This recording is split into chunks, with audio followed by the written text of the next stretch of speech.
하나님 말씀 민수기 35장 22절에서 34절까지입니다. 민수기 35장 22절에서 34절까지 한 절씩 교도하겠습니다. 35장 22절 하나님 말씀입니다.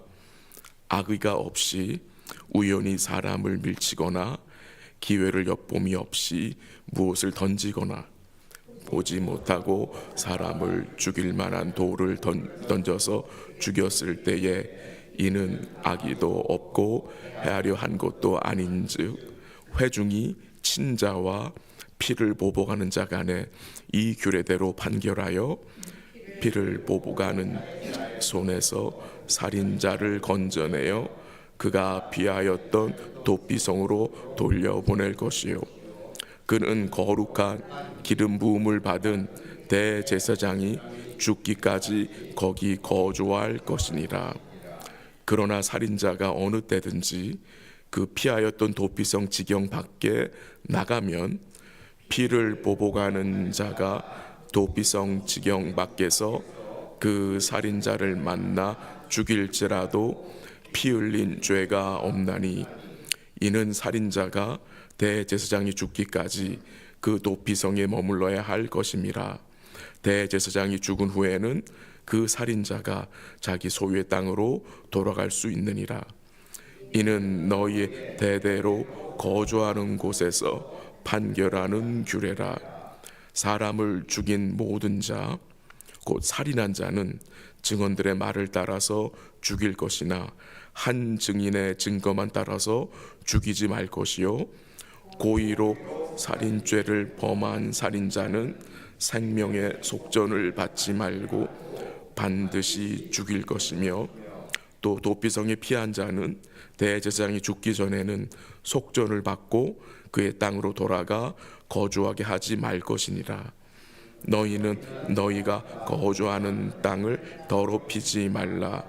피는 땅을 더럽히나니 피 흘림을 받은 땅은 그 피를 흘리게 한 자의 피가 아니면 속함을 받을 수 없느니라. 같이 하게 34절 너희는 너희가 거주하는 땅 곧 내가 거주하는 땅을 더럽히지 말라.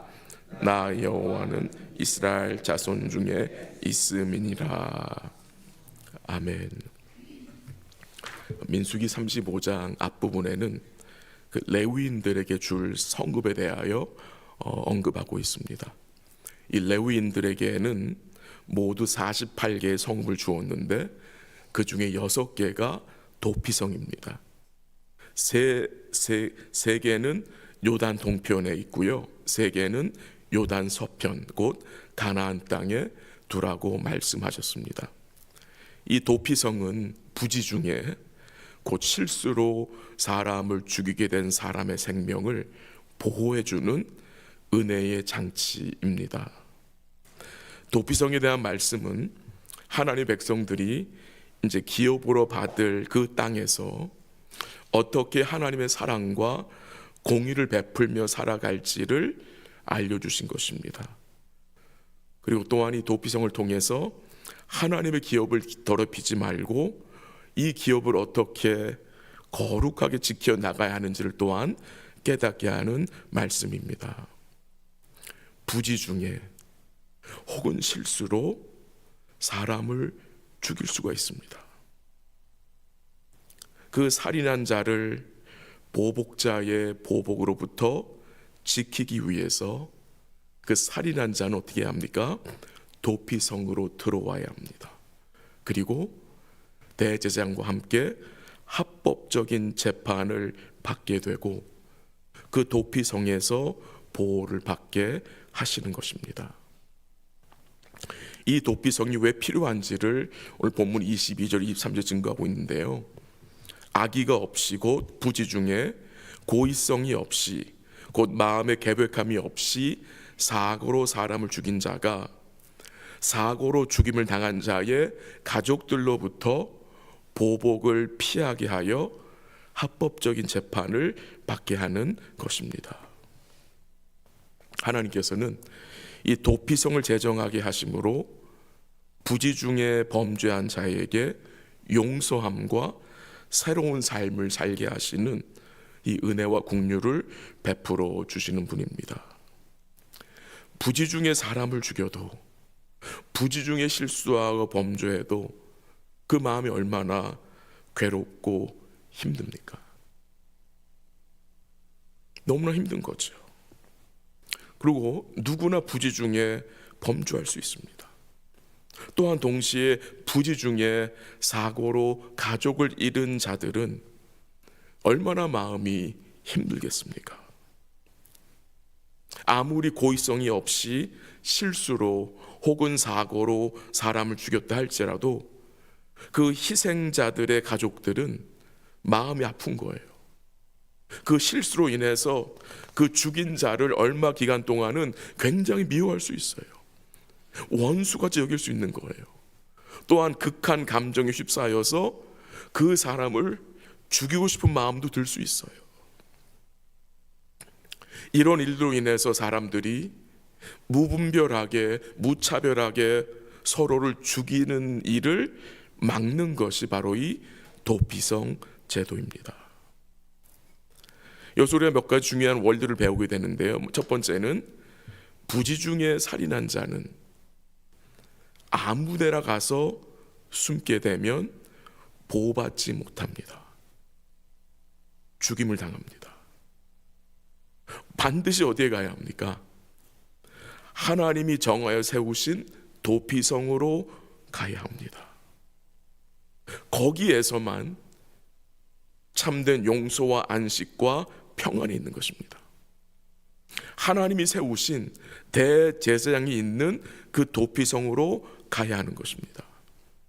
근데 가는 것만이 아니라 어떻게 해야 합니까?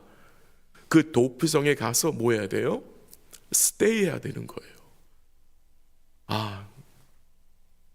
더 이상 못 있겠다. 그래서 자기 마음대로 그 도피성 밖으로 나오면 보복하는 자에게 죽임을 당할 수 있어요. 거기 반드시 안에 거야 되는 거예요. 한번 읽어볼까요? 26절 다 같이 시작. 어느 때든지 그 피하였던 도피성 지경 밖에 나가면 피를 보아하는 27절 피를 보아하는 자가 도피성 지경 밖에서 그 살인자를 만나 죽일지라도 피 흘린 죄가 없나니. 무슨 말입니까? 도피성이 피했던 자가 도피서 나가서 그가 죽인 자들의 가족을 통해서 보복을 당해서 죽게 됐어요. 거기에 대해서 뭐라고 말씀하십니까? 그건 죄가 아니다. 그래서 반드시 어디 있어야 돼요? 도피성 안에 있어야 돼요. 하나님이 정해주신 그 말씀의 바운더리 안에 있어야 되는 거예요. 근데 언제까지 있어요? 이것도 참 특이한 것 같아요. 그 당시 제사장이 죽을 때까지. 제사장이 죽게 되면 자기 집으로 돌아갈 수 있어요. 28절 한번 읽어볼까요? 28절 시작. 이는 살인자가 대제사장이 죽기까지 그 도피성에 머물러야 할 것임이라. 대제사장이 죽은 후에는 그 살인자가 자기 소유의 땅으로 돌아갈 수 있느니라. 도피성에 거주하는 자가 용서함을 받아 자유케 되는 길은 대제사장이 죽어야 합니다. 살인자의 사면이 누구를 통해서? 대제사장의 죽음을 통해서 주어집니다. 이 말씀을 우리 뭘 생각할 수 있습니까? 이스라엘은 제사장 나라임을 우리로 깨닫게 합니다. 근데 이 제사장이 죽어야 나간다는 것은 마치 이 제사장의 죽음이 그 부지 중에 사람을 죽인 그 사람의 죄를 대속하기 때문에 나갈 수 있다는 말은 아니고요. 왜냐하면 그 죽은 대제사장 역시 부지 중에 죄를 범한 자 아닙니까? 또한 그 대제사장 역시 부지 중만이 아니라 고의로도 죄를 범한 죄인이기 때문에 그 제사장이 죽는다는 것은 그 어떤 죄 사함의 효력이 이 제사장을 통해서 발휘된다는 말은 아닌 것 같습니다. 중요한 것은 이 대제사장이 죽음으로 나간다는 것은 이 대제사장은 앞으로 오실 영원한 대제사장, 오셔서 온전한 속죄를 이루실 대제사장, 그리고 항상 살아서 그의 백성들을 위해 간구하실 그 은혜 대제사장을 보여주는 것 같습니다. 여러분과 저에게 이런 대제사장이 있다는 것이 얼마나 위로와 힘과 감사가 되는지 모릅니다.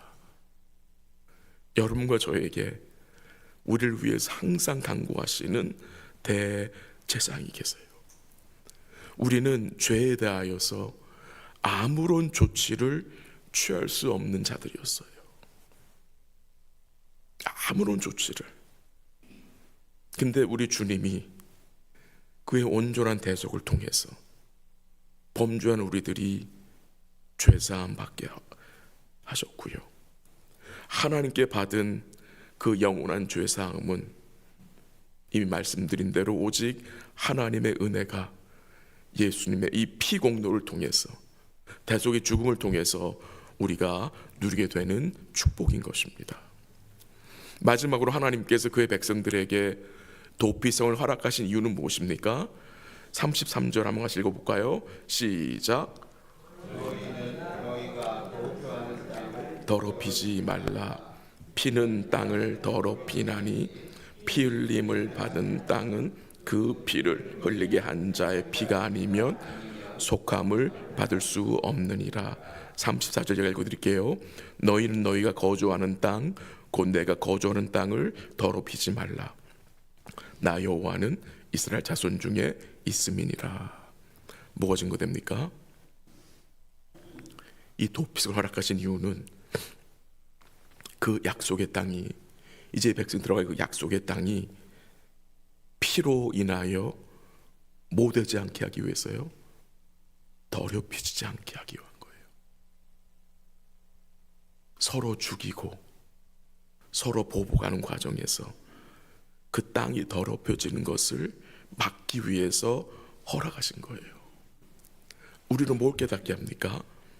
이 약속의 땅은 이스라엘 백성들이 믿음으로 정복하며 제비 뽑아 분배하여 그저 그 땅을 소유하게 하는 것만이 아니라 하나님이 기업으로 주신 그 축복의 땅을 뭐 하지 말아야 합니까? 더럽히지 말아야 합니다. 더럽히지 말아야 합니다. 하나님의 사랑과 공의를 드러내므로. 왜 그렇게 해야 되느냐? 땅이기에, 그 땅에 누가 계시기에, 하나님이 그 땅에 그의 백성들과 함께 하시기에 그 땅을 더럽히지 말라는 거예요. 그 땅을 거룩하게 지키라는 말씀입니다. 이 내용은 이제 내일 우리가 민수기 마지막 장을 볼 때 좀 자세히 보도록 하겠습니다. 말씀을 정리합니다. 이 도피성에 대한 말씀은 결국 우리의 영원한 대제사장이신 예수님, 우리의 영원한 도피성이 되신 예수님을 우리에게 보여주는 걸 생각이 됩니다. 이 죄인들의 도피성은 오직 누굽니까? 예수님입니다. 죄인들이 피할 곳은, 죄인들이 숨을 곳은 오직 예수님입니다. 예수님만이 우리의 영원한 피난처가 되십니다. 그래서 여러분과 저는 그에게 기대해야 합니다. 그에게 기대해야 합니다. 죄를 지어 마음이 무거울 때에, 마음이 괴로울 때에 우리를 긍휼히 여기시는 주님께 뭐 해야 합니까? 나아가야 하는 것입니다. 그 주께로 나아가야 때를 따라 돕는 은혜를 우리가 덧입게 되는 것입니다. 마지막으로 그리스도의 몸된 교회는 도피성과 같은 역할을 감당해야 합니다. 죄를 범한 자가 도피성으로 도망옵니다. 거기 있는 대제사장들이 넌 안 돼, 들어오지 마, 그러면 안 되는 거죠. 교회는 의인들이 오는 게 아니잖아요. 죄인들이 오는 곳입니다. 교회는 연약한 자들이 모인 곳이잖아요. 그렇죠? 그래서 교회는 병원 같은 곳이에요. 저도 환자고 우리 다 환자예요. 주의 도우심 필요해요. 정말입니다. 다 연약한 자들이에요. 아침에 기도하기 원하는 것은 교회로 들어온 자들을 우리가 주의 말씀과 주의 사랑으로 잘 돌아볼 수 있는 힘과 지혜를 구하시기를 바랍니다. 네, 주께 용서받은 죄인들이잖아요. 여러분과 저는 주를 의지하여 주께서 우리에게 베푸신 그 사랑과 그 은혜를 우리가 지혜롭게 이 공동체 안에서 드러낼 수 있기를 기도합니다. 오늘도 우리의 영원한 피난처는 오직 주님 한 분이십니다.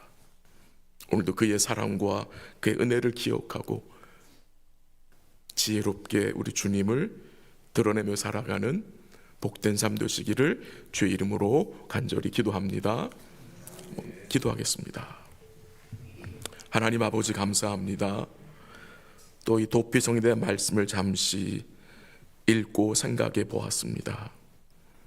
이 도피성을 통해서 우리에게 영원한 도피성 되신 주님을 또 보여주심에 감사하고, 죄인들이 피할 곳은 오직 예수님 뿐임을 우리로 이 아침에 또 생각하게 하심에 감사합니다. 우리 주님이 우리의 영원한 피난처가 되시고 대제사장 되심을 우리가 마음에 인정하고 우리의 삶을 주께 맡기고 또 우리를 긍휼히 여기시는 주님께 주의 은혜를 간구할 수 있도록 도와주시옵소서. 주의 몸된 교회가 또한 도피성 같은 곳임을 우리가 잊지 않게 하시고, 죄를 범한 자들이 도피성으로 도망오듯이 교회는 죄인들이 오는 곳임을 기억하고 다 연약한 자들인 것을 기억하고 주께 받은 그 사랑과 은혜를 함께한 지체들에게 나누며 전할 수 있도록 부족한 우리들을 주께서 지켜주시옵소서. 또 이 아침에 믿음으로 주를 바라보며 기도하는 주의 백성들을 기억하시고 넘치는 은혜와 긍휼을 허락해 주시기를 기도하고, 특별히 아픈 성도들과 어려운 성도들과 또한 치료 중에 있는 성도들을 주께서 불쌍히 여겨주사 주의 은혜로 몸과 마음이 회복되어질 수 있도록 역사하여 주시옵소서. 믿음으로 기도하게 하시고 기도할 때 낙심치 않도록 주의 성령께서 우리의 마음을 붙들어 주시옵소서. 모든 것 주께 감사드리며 예수님의 이름으로 기도합니다. 아멘. 기도하시다가 돌아가시기 바랍니다.